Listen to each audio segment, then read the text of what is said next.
Are you overworked? Working late nights? Are you building a business by yourself? Do you feel alone? Like all you need is some help? Do you feel like you can't get everything done in your business, much less focus on how to grow your business? Well, maybe it's time to grow your team. I mean, after all, if your vision is big enough, it's going to require help to accomplish it. But what does that look like?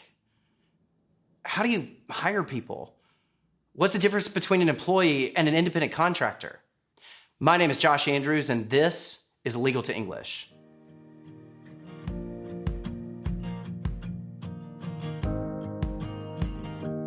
In our videos, we're here to tell you the why of the legal protections that impact your business every day, so that you can understand how to build your legal foundation. After all, legal isn't just a checklist, but something that you need to work on regularly as you build the foundation of your business. In this video series, we're going to talk about growing your team, what it means to have workers who are involved in taking care of your business, and how to plan to protect your business as it grows. Legal planning can really help you protect your relationship with your workers. And if you think about it hard enough, it can help you build the culture you're trying to build in your business. And we're going to cover how to do that. Whenever you decide it's time to grow your business with a workforce, you have a number of decisions to make. But the first decision you have to think about is, what kind of workers are you going to have? Chances are, if you've been in business for long enough, you actually know that there's two different types of workers. There's an independent contractor, which is kind of a more free, independent worker who is treated a certain way and they get a 1099. Or you have employees, which is a worker that you have a little bit more control over, and you can tell them a little bit more about how to operate and when they're supposed to be at work. It's important to make sure that you make this decision before you bring on your new worker. It's important to understand what these workers are and how they fit in your business. An independent contractor is independent, but can you hold them accountable, and how?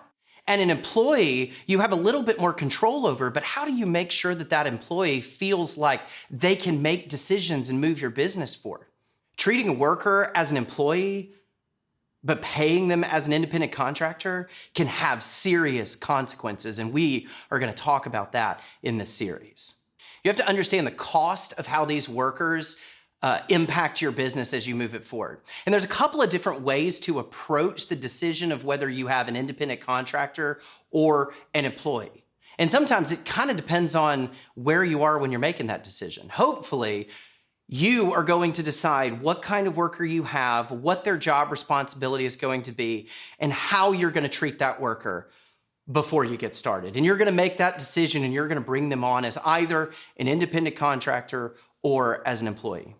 But if you've already brought somebody on and you're trying to figure out whether or not you have them classified in the right way, you can still break down that relationship and figure out whether you have an employee or an independent contractor, and make sure that you're properly treating them and paying them according to the status that they have. And we're going to cover how to deal with all of those types of issues with these two different types of workers. We're going to cover the financial difference between the two different kind of workers and how to think about it before you even get started.